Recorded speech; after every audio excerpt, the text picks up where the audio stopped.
Ladies, gentlemen, and disappointments. We are coming to you live from the Woman Caves in New York and Connecticut. My name is Leslie. And my name is Melissa. And we are Verbally Disastrous. This podcast is copyrighted through the U.S. Copyright Office as well as the Writers Guild of America.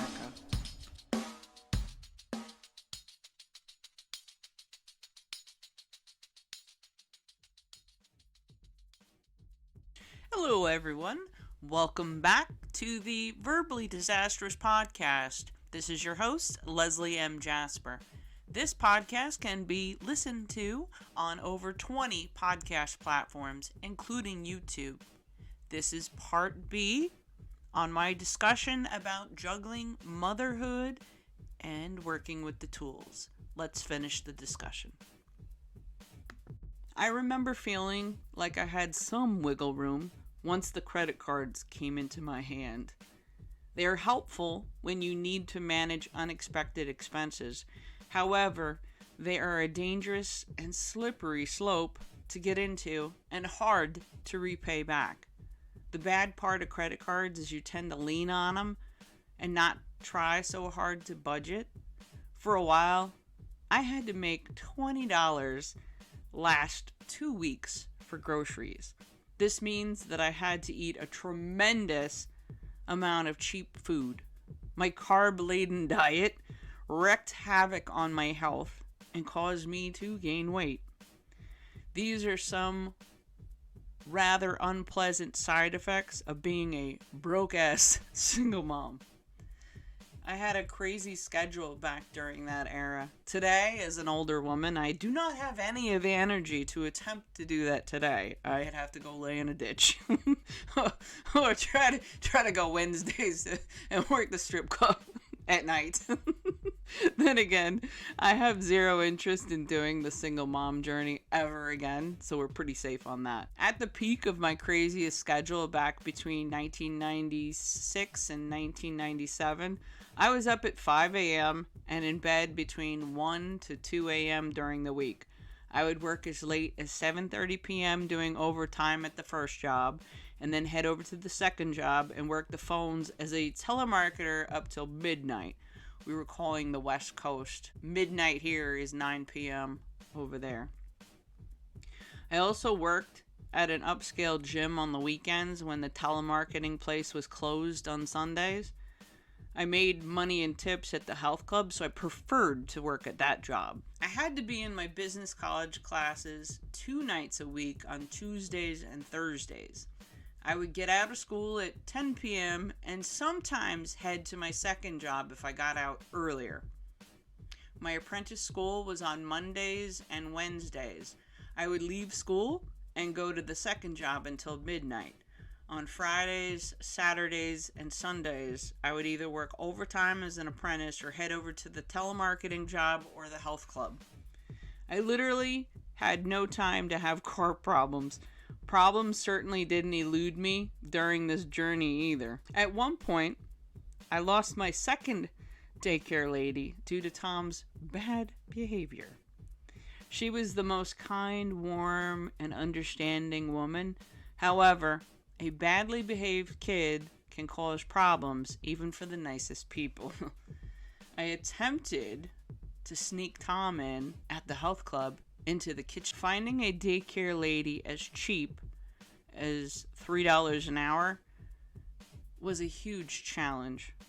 Some nasty, busybody woman snitched on me to my boss.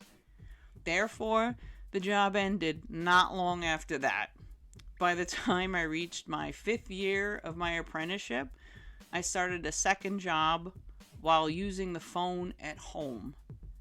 It was cold calling from a list in an effort to sell carpet cleaning services. Fun. Yay.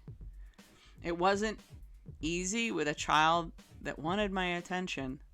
So now I'm at home, so he's thinking, pay attention to me.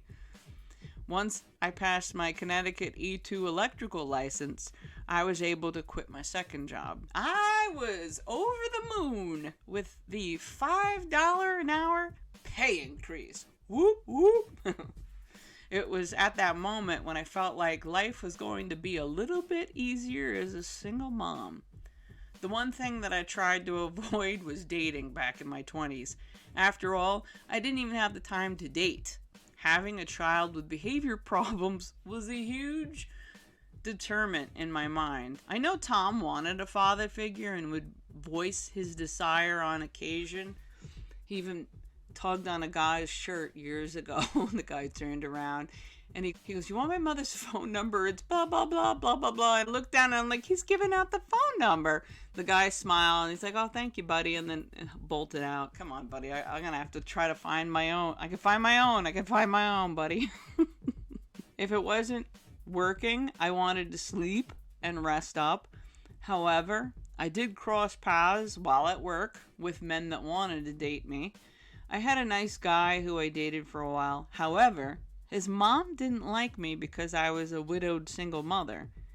It's not like I could help my fate. I know of at least one other mother who didn't like my single mother widow status. I think it's stupid to judge a person just based upon facts that are beyond a person's control.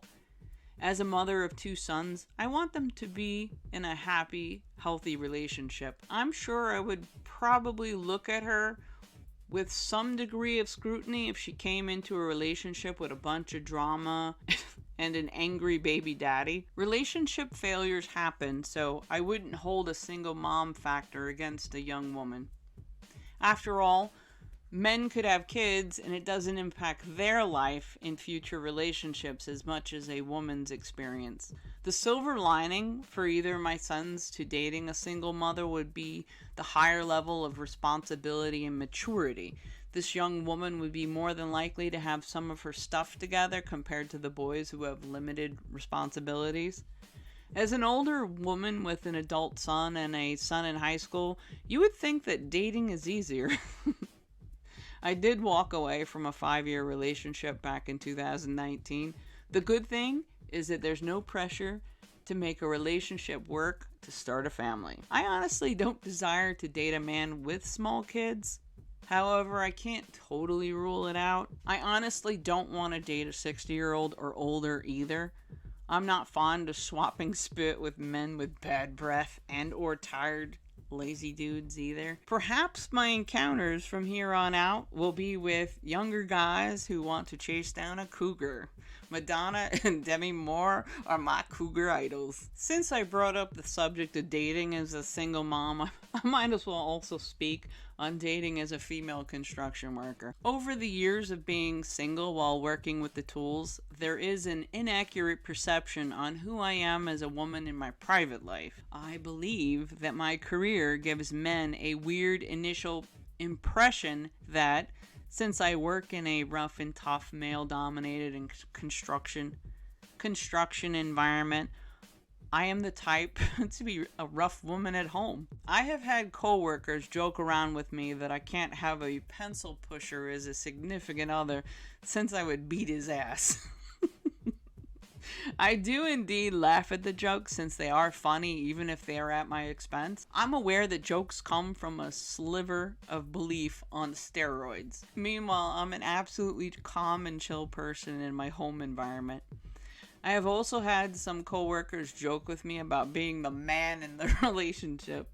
Meanwhile, we didn't even date for them to have that perception. The only basis that they draw from is being a tough woman on the job who is strong and very capable of pulling my own weight with my work.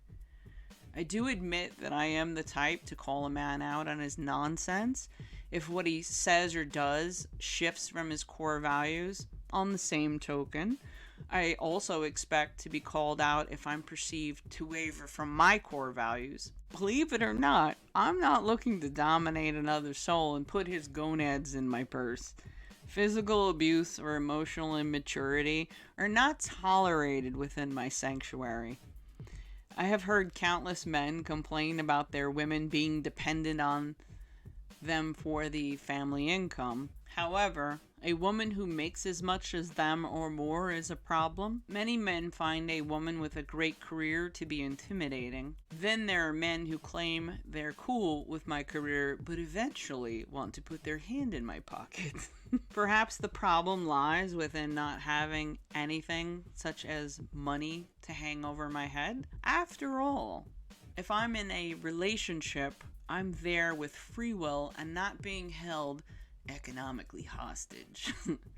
Then again, I only need one person to be unfazed and in my corner as much as I'm in his corner. I have momentary spurts of trying to date. I then have times where I don't even want to be bothered with sifting through the man candy store that is online. The beauty is that I'm not under pressure to find a man out of necessity, so I'm at peace with my current life. Thank goodness for that. I'd rather be at peace alone than miserable and stuck in a bad relationship. When you make your own money and have a pension as a woman, it takes a lot of pressure off of a relationship, I would think. I don't believe that another person's insecurity is my fault. After giving myself proper time to heal from my previous relationship, I'm in a really good place in life and in no rush for anything that is not meant to be. That's all I'm going to say on that. After 7 years of being a single mother, I did allow myself to get into a relationship. My fear of becoming a widow again lingered with me for many years. Because of my early trauma as a widow, I struggled with the concept of getting married again. I entered a relationship in my late 20s and decided to have my last child before hitting 30 years old. Financially, it was much easier to get through that process and raise a child with his father. I revealed in a previous job site story about my struggles of working with the tools while pregnant. I did crazy stuff like climbing an extension ladder onto the track and worked outside in the winter. You couldn't pay me to go through that process ever again. I find it interesting that there is a Family Leave Act nowadays. Back then, there was no such thing. Amen for baby progress steps. If I had to use the bathroom, I used a temporary bathroom with the legendary Blue Lagoon. I prayed that nothing splashed back up at me while I was using it on any given day. I really worried about it the most while I was pregnant. Working while pregnant was rough by itself. I had to push myself way past my tired threshold to get through the day. Working outside during extreme temperatures, whether hot or cold, is not easy. The minute you get inside, you feel that overwhelming sensation to sleep. During the days of drinking at lunchtime, I would have the strongest urge to take a nap by the evening time. I had to get through my mom duties before going to sleep. During the winter time, while working outside, I used to mentally force myself to quickly make dinner, supervise homework, wash dishes, and get my youngest ready for bed before allowing myself to eat and go to bed. My son Tom used to try to get me to sit with them at the dinner table. I explained that I couldn't do it. Now that he's on a deck job working outside, he now understands how absolutely exhausting it is. He will periodically send photos of the deck job and tell me how cold it is at work. I laughed and agreed that the winter time is indeed rough. Despite shifting from tools to management, I'm still subjected to the elements, yet not an all-day thing like before. I learned many things while on my motherhood walk. I learned patience while raising my sons. I also learned to not freak out over things that truly don't matter. Just don't buy nice furniture and try to find crafty ways to clean up the messes, because there will be plenty of them. You have to get the family involved in regular housekeeping. I would delegate some tasks to the troops so that I wasn't as overwhelmed. The boys don't bat an eye when they see me working under the car or hanging sheetrock on the ceiling with a homemade sheetrock buddy. My youngest gave me the nickname of, quote, Cinderflower when he was young. He tells me that there is nothing that I'm not capable of doing. I take great pride in hearing that. Around the same age, we are walking past a Home Depot toy section. Johnny sees the sign that says, he can do it, and instantly got frustrated with the sign. He instantly says, hey, that's sexist.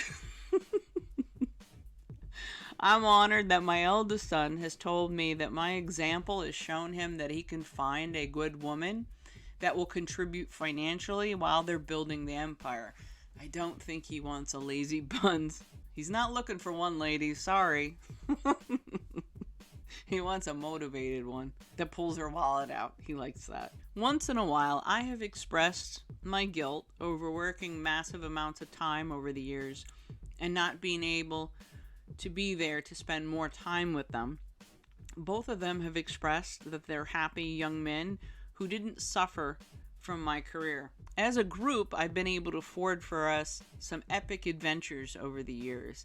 If I was at home on welfare, they would have not had the same experiences. If anything, I would have been a depressed welfare mom who was always scraping pennies to get by. That's not a great way to sustain either. I was actually pushed into the work world by my husband. I kind of thought I would be the stay-at-home mom back then. Reality hit both of us like a ton of bricks when you realize how much everything costs. Once I went down my own career path, I became addicted to my own income with my own hands. I'm accustomed to my own life, and I couldn't imagine putting myself at the mercy of a man these days. I'm accustomed to my own life, and I couldn't imagine putting myself at the mercy of a man. There is a sense of peace with having your own financial freedom. There must be a balance between working to earn a living and enjoying downtime with your family. This is something that I have gotten better over the years with, over time. Sadly, I equate raising children with the struggle. I'd like to enjoy my future grandchildren in a way that I didn't get to do when I was a young single mother. Ideally, I don't desire to be the daily babysitter of them. I like my freedom now that the boys are pretty much grown. I'd like doses of quality fun and then return them to their parents, all sugared up.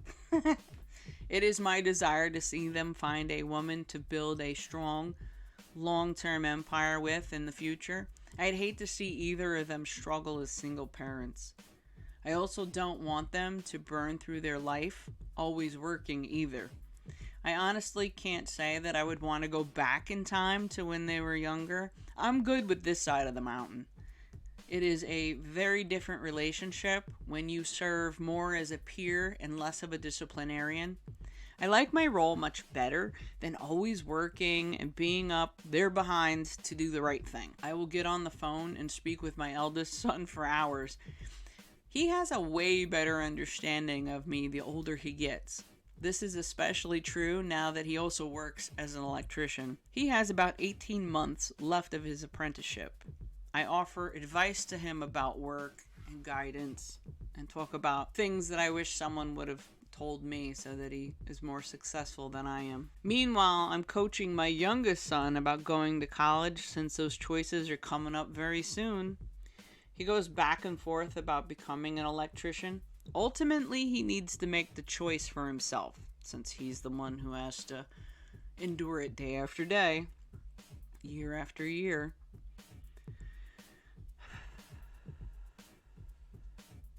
Although, I'd like to see him become an electrical engineer or some technical job. We all have some degrees of regret in our lives. Life must be lived on the fly, so executive decisions are made. You gotta stand by those executive decisions, right or wrong. Being the Monday night couch quarterback benefits no one. The important thing is to make good decisions and to serve as a guide for your children so that they can be as successful and happy as possible.